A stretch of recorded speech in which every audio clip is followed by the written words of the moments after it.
Georgia Tech at number 19 Louisville. Like I said, 3:30 p.m. on ESPN2.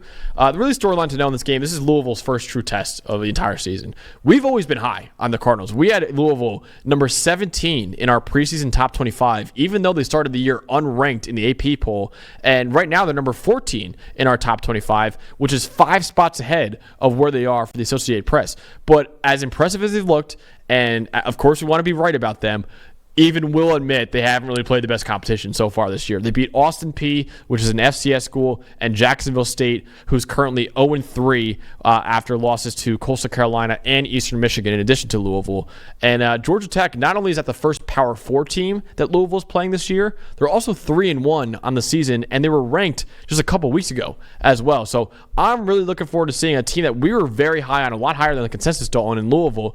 First true test of the season, were we right about the Cardinals, or was the AP and other voters more right about them than we were? Yeah, this is a huge game for the ACC standings, right? I mean, these are two really good teams. I think this is going to be a tight game. You've got some different styles of things happening here, right? Georgia Tech in the run game, we've talked plenty about that already. The loss to Syracuse was a bit concerning, but Syracuse appears to be pretty good also with your Heisman favorite Kyle McCord out there. Yeah. It's the top of this conference is still very interesting. I don't know if there will be more than one bid, so this is a huge game when it comes to the standings, and Georgia Tech really just they don't want to afford a second conference loss this early in the season. Definitely. So, Dawn, you have the Louisville offense in the game. So what should we be looking out for when Tyler Shuck and the Cardinals have the ball? So this was the first time we've talked about them this year, with in any extent, and I just wanted to see in general just what does this look like, right? They lost a lot of pieces. They lost Jack Plummer, they lost Jawar Jordan, they lost Isaac Garendo, Jamari Thrash. Like those 4 guys were their whole offense last year.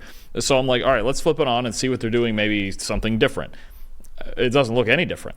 It's just this is what they do. They run the ball. They've got a bunch of running backs that can run the ball. They currently lead the nation in rushing grade. Wow. At 92.4. They lead the entire country in rushing grade.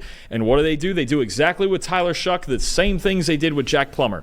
They run heavy play action. He's got the 4th highest play action rate in the country right now. And they throw the ball deep over the top to get those safeties moving, right? If they come up, throw it over their heads. If they sit back, run the football. It's just about Jeff Brom controlling safeties. So Tyler Shuck, play action, throw the football deep. Georgia Tech, talked about their improved defense, right? Very much improved in the run game. Mm-hmm. Giving up too many explosive plays in the passing game. It was a problem last year, and we saw it in the Syracuse game. Yep. Kyle McCord was ripping the ball downfield on him left and right, right?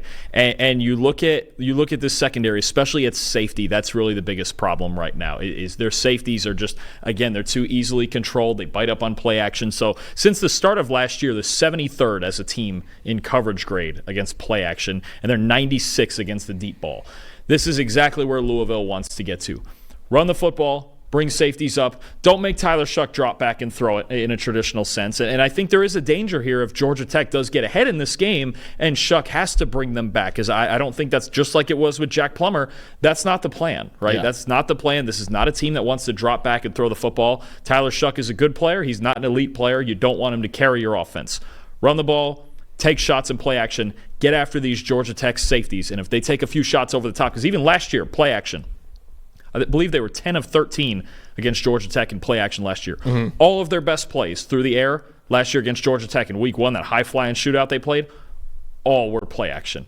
Straight drop back, Louisville didn't have a whole lot going. So if they're a bit unpredictable, if they can run the ball well early and then get into the deep shots, they're going to be fine on offense in this game. Definitely. And they're even without Colin Lacey right now. And I'm a huge fan of Colin Lacey. He's been out the whole season. He's going to be out for probably a few more weeks as well. But when they get him back, that offense can really be really dangerous for Louisville. My matchup to watch when Georgia Tech has the ball is, okay, how does Louisville handle Haynes King this year? The bread and butter of the Yellow Jackets offense is their option run game with Jamal Haynes and Haynes King. Georgia Tech runs the ball on 52% of their plays this year, averaging 5.6 yards per carry. So while you see that run game and you see how dynamic they are in the run game, you would theoretically think, okay, the defense is going to have to force more defenders in the box, but you still must respect Haynes King as a passer. You see right there, 84.7 passing grade this year, so he's doing really well as a passer as well. And last year, Dalton, they played in the first game of the season, and Louisville had some difficulty defending Georgia Tech. Louisville had one of the best defenses in America, but they allowed 34 points to the Yellow Jackets last year in a 39-34 win for Louisville. And the Yellow Jackets last year had 17 plays in that game that went for at least 10 yards. That was tied for the most that Louisville allowed in a game all of last year. So Georgia Tech really, when I watched the tape back from that last year's game, they utilized every blade of grass as they could. As you know, Haynes King had a combined 366 yards of total offense for Haynes King in that game. The Cardinals are doing really well stopping the run with a 91.8 run defense grade.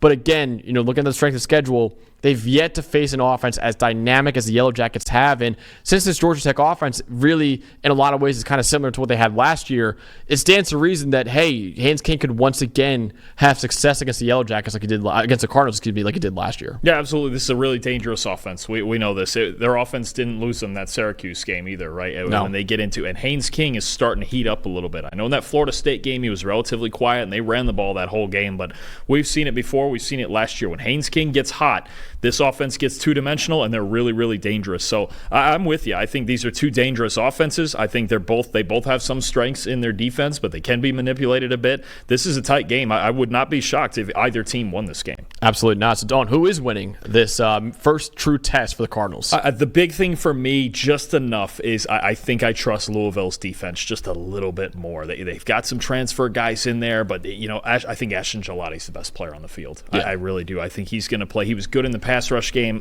last year. He had 5 pressures, I think, in that game. Quincy Riley out there at corner, and I think as long as they don't get caught up in all of the influence and everything Georgia Tech does in the option game, I do think it's another high-scoring game. I have Louisville 34 and Georgia Tech 31. I think you're going to see a lot of points. I think Louisville's defense is just a little bit better. And from what we've seen from Georgia Tech's safety so far, I'm a little worried if Tyler Shuck has enough time in the pocket to get the ball over the top, especially to Ja'Cory Brooks, who's been their best receiver so far. I think the balance in Louisville's offense, and I think their defense is going to make just enough stops to get away with this one. Yeah, listen, it's a 10-point spread right now. I don't agree with that. I'm with you. I think Georgia Tech's going to keep it closer, but I still have Louisville winning this game 31-27. I think Haynes King and that offense for Georgia Tech is going to give Louisville all it can handle, but ultimately I think the Louisville Cardinals are able to survive their first real test of the entire season. I think I agree with you that Louisville defense I trust more than the Georgia Tech defense right now. I think they'll make just enough stops to win this game. I'm interested in the dynamic of this game though because it is their first real game. We saw this with Missouri last week, right? Missouri playing their first real game against Boston College, and it took them a bit to get rolling, right? They were down 14-3 in that game, and it took some punches. And it's a similar offense. It's a little more wide open, but a similar offense to that Tech runs to BC, where there's a lot of quarterback run, a lot of triple option, all of that stuff, and sometimes it takes a little bit for a team who just had first of all, Louisville just had a week off, right? Yep. And they played 2 teams that they were just so much better than. Getting into your first real game and getting up to that tempo and coming out of a week off, I'll be curious to see if they're ready to how ready they are to play early in this game, because you really don't want Georgia Tech getting out ahead early with their run game. No, and Georgia Tech is used to having difficult games, right? They played Syracuse, obviously the best team in the country, and they played Florida State as well. So, Georgia Tech obviously is going to, I think, give Louisville all they can handle, but we both have the Cardinals winning in a close one. Just riding the orange. I'm riding the orange all year, man, all year.